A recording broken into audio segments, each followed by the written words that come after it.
hard to say exactly what goes into making a Marine, or a man for that matter. But whatever it is, there are two basic elements you always have to have. When I call off your last name, you're going to answer up, sir, here, and sound off your first name. Alan. One is good material, Brooker. and the other is the right environment. Buck. Here, sir, Gary. If the Marine Corps has come to be known for the caliber of men it turns out, it's largely because of the value the Corps places on both of these requirements.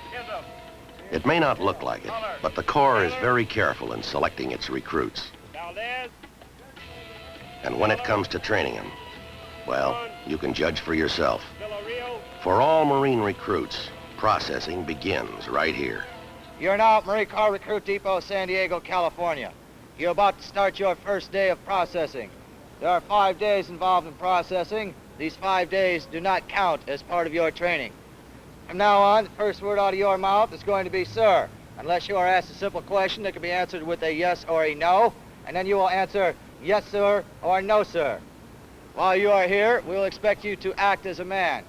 You will be treated as a man. From now on, you will do things to the best of your ability, and you will move as fast as possible. Almost as much a trademark of the Marines as the way they carry themselves and walk is their distinctive hairstyle. It takes some time for recruits to develop the other characteristics, but they can get the haircut in just a few minutes, which is just one of the many practical advantages of this kind of haircut. The haircutting begins the processing, and in a way, it's rather fitting because it graphically marks the kind of radical transformation the recruits can expect in other areas.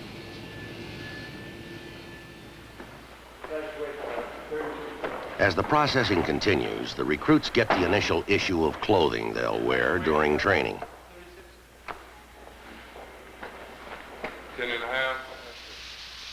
The first scrub down in the Corps is the first of countless showers and wash-ups of all kinds they'll undergo in the Marines. The Corps has always been zealous about cleanliness and upholding the military tradition of neatness and bearing, no matter what you're wearing. Undo your trousers. Turn around.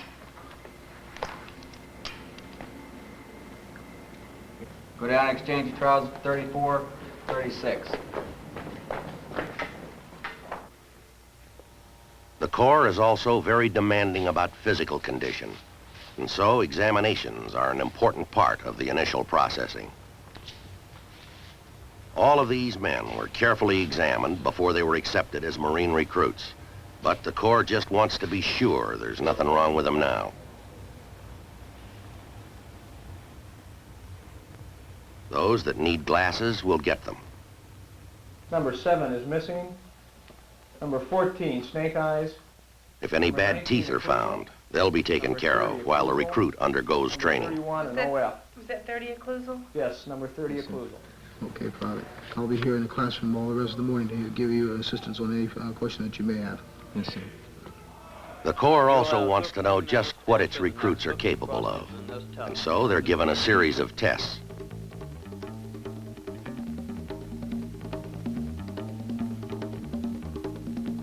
Those with some special skills will get more tests. 15, 18, 16, 19. The PT, or physical training tests, are designed to be equally revealing about the physical condition of the recruits. 5, 6,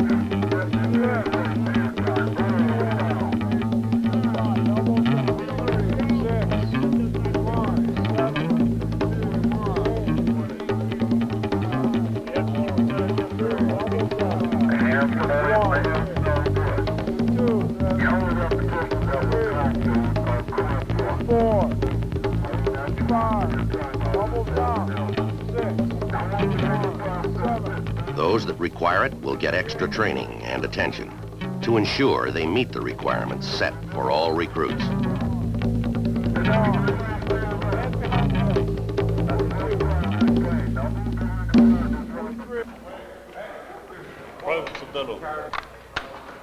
The last day of processing, the recruits receive their rifles and other tools of their trade, which they'll learn to use during training.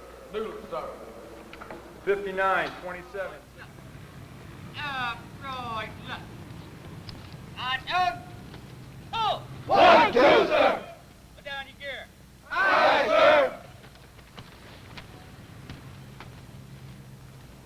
processing ends with the arrival of the drill instructors, or DIs, who will lead them through training. For the recruits, this is probably the most important event of the processing. It brings them together with the men who are going to be personally responsible for their training.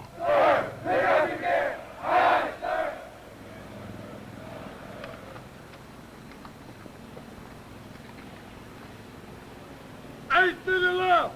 Sir! Ace to the left! Aye, sir!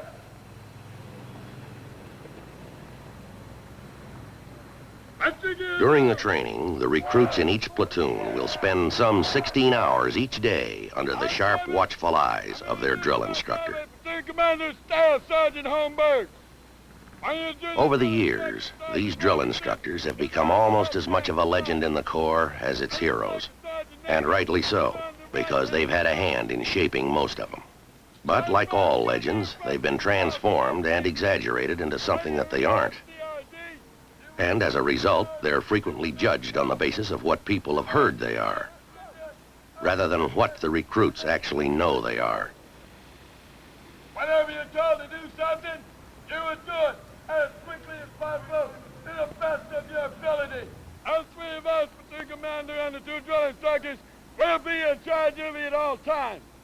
We will know where In any case, it's hard to exaggerate the importance of the DIs, and the Corps is very much aware of the role they play in making Marines. For this reason, it carefully selects them. Grade officer in your chain of command. Yes, sir, it was. Let's see, have you passed the PFT in the last 6 months? Yes, sir. Do you feel that you have anything medically wrong with you that would disqualify you for this type of duty? No, sir. Staff Sergeant Green, you realize that this is a very challenging job and a very demanding job. It'll probably mean that you'll have to spend approximately 80 hours a week at work and probably have to be away from home every third night standing the duty. Do you want to be a drill instructor? Yes, sir, I would like to be a DI. Then just as carefully trains them at its Drill Instructor School. Period of instruction, we're going to be covering the Daily 7 exercise. You, as drill instructors, must know the Daily 7 exercise in order to teach your recruits. The Daily 7 exercise is nothing more than a warm-up exercise. Welcome aboard, Sergeant. Thank you, sir. Please take a seat. Just out of drill instruction. When they do become drill instructors, they work under the supervision of a series commander who is responsible for all the platoons in a particular series.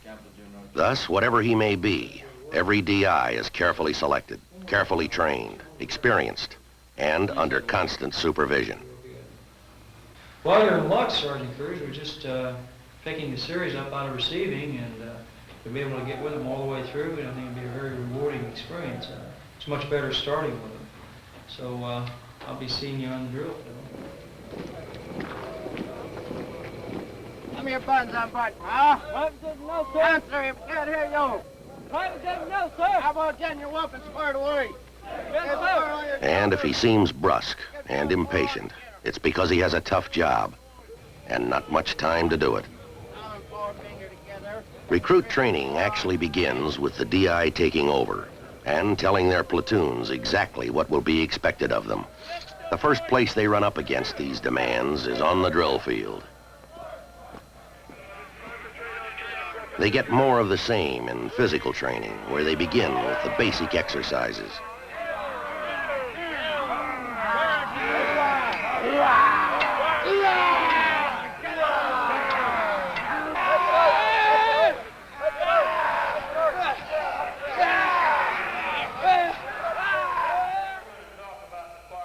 And it continues in their classes.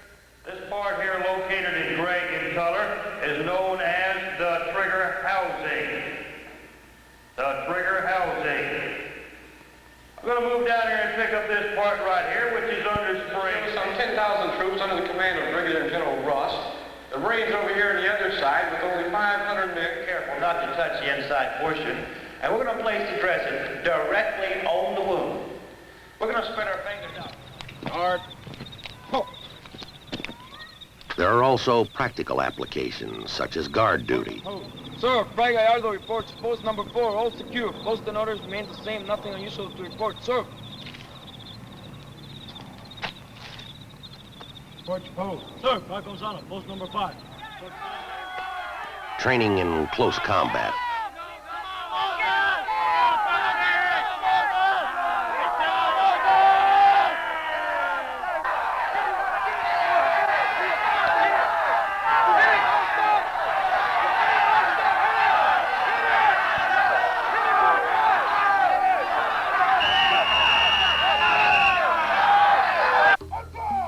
Also, hand-to-hand combat.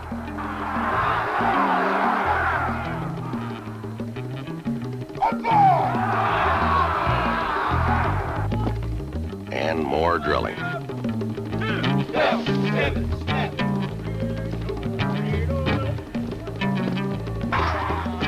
Everybody's constantly tired and aching these first days of training.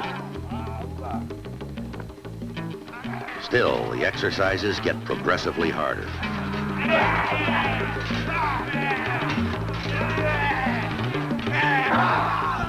But they keep at it, and for most of them, it pays off. For some, however, it's too much. As soon as the DIs spot individuals who are having trouble, they usually work out a program of their own to give them special help. However, when a private's inability to progress hinders progress of the platoon and other recruits, he is assigned to the special training branch. Now, that's just a small part of the contract that each and every one of you people signed when you come in the Marine Corps. Now, that's part of the reason why you're here in motivation. Here, the recruits work and live with others who have the same problems, and special programs are set up to help them meet the training requirements. Some are additional motivation. But you will get paid once. Others need help in physical conditioning. 2, sir. 1, sir. 2, sir. 1, sir. 2, sir. 1, sir. 2, sir. Hands over. Aye,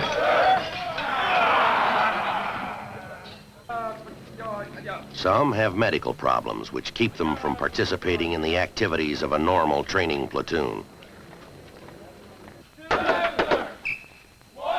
For those who find it difficult to obey the rules, there's correctional custody.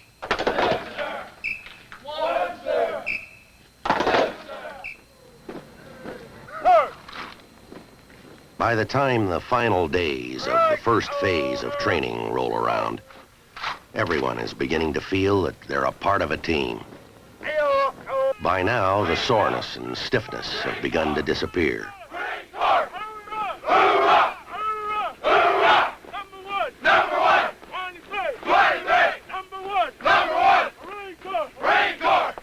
So have confusion and uncertainty. Private Griffin reporting back from sick bay as ordered, sir. All right, get your gear off and get with the rest of the series. All right, sir.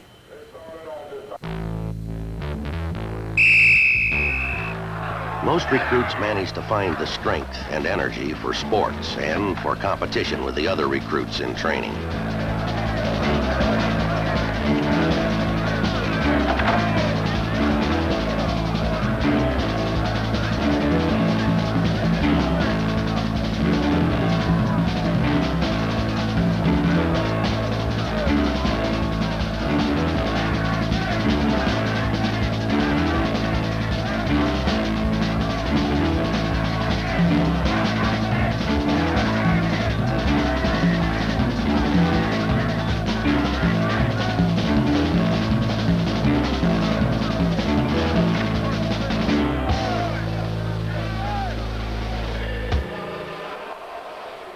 Drown-proofing is a vital part of recruit training, with every man required to swim at least 75 meters, fully clothed, and carrying a rifle.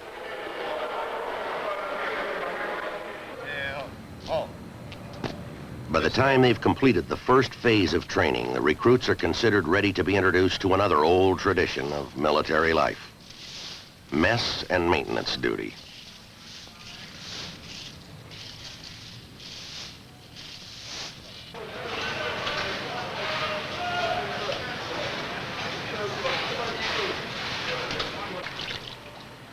The recruits have a week of mess and maintenance during their training. Bone structure. You have They spend the next 2 weeks at the rifle range. Now, First, learning how to use their the rifles. weapon into your shoulder, rotating up, keeping the right elbow up high, straight up.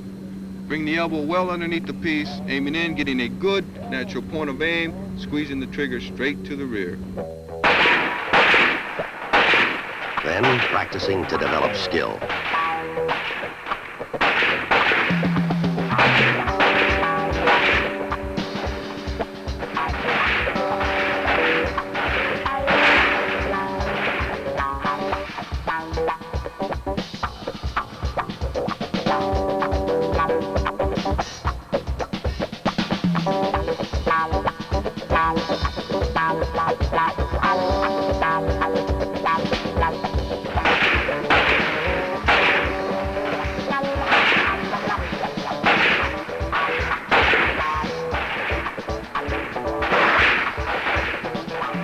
This is one of many opportunities the recruits will have to qualify with their rifle.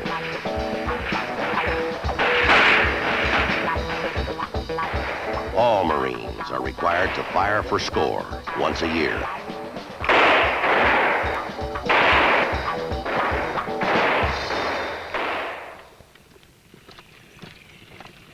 Also included in second phase is an introduction to combat training.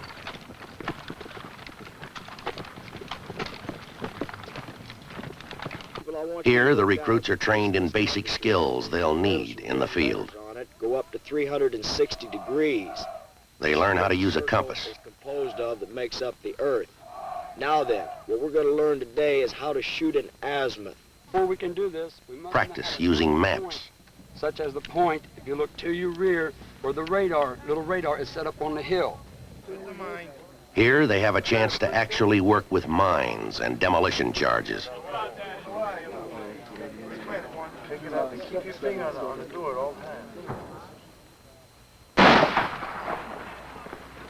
The recruits also learn to use grenades properly. Prepare to throw. Throw grenade. On the way!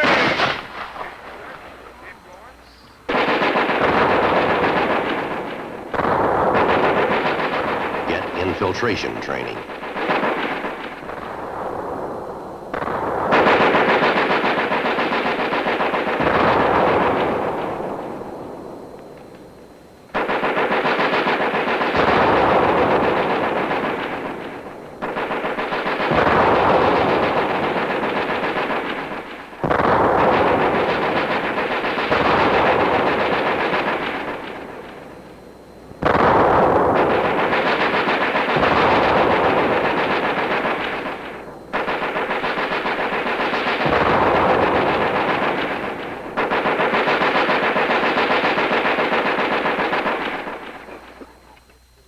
Combat training introduces the recruits to the kind of food and living conditions they'll encounter in the field.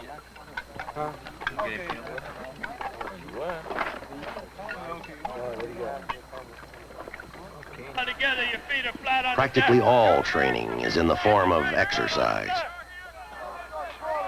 with the recruits actually doing what they're learning.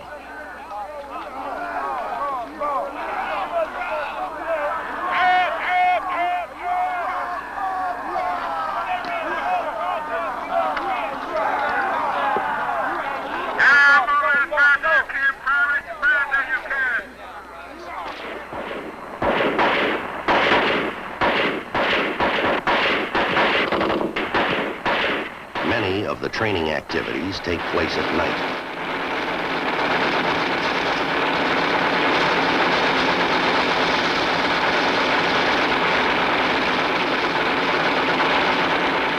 Tracer displays show the various kinds of coverage produced by different fire patterns.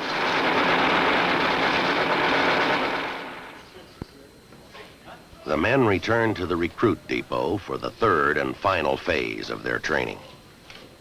This is a spit and polish period, and everyone is very much aware that there are only a few weeks of training left.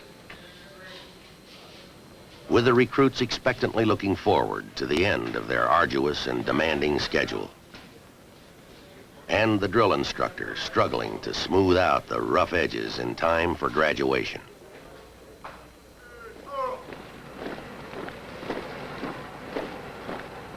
In the meantime, everyone continues to drill. The physical training is harder than ever. Still, everybody does it. Their schedule is tougher than ever, but now they can handle it without straining. You don't see anything to it. You don't do anything about it. For those who display a potential as leaders, there is a special program to develop it and make them aware of the challenges and rewards, as well as the responsibilities of leadership. Discuss the problem with Almost before anybody can believe it, graduation day arrives.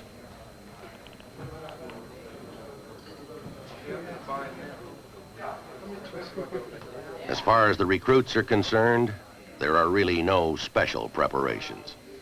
Their barracks are always spotless. The ranks and uniforms display the same daily meticulous care.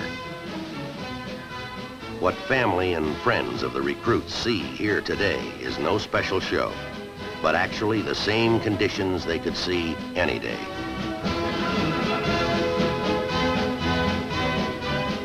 The big difference, of course, is in the recruits themselves.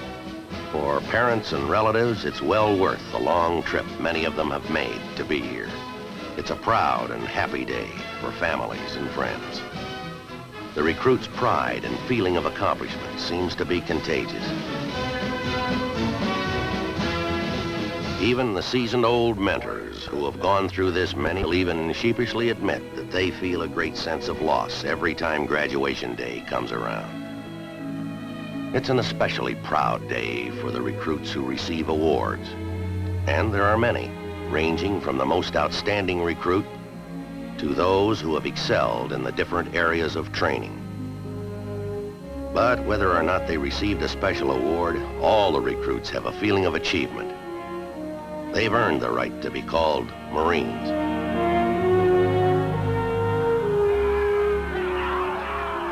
It takes good men to get through the Marine recruit training program, and everybody knows it.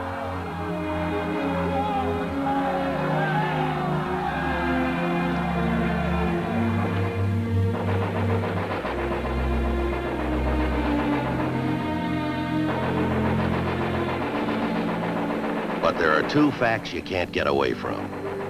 It's that the Corps obviously started with some pretty good men.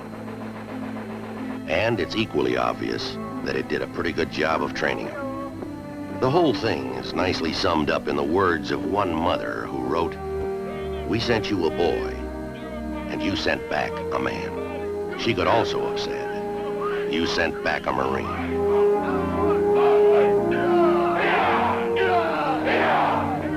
Feel good! Yeah!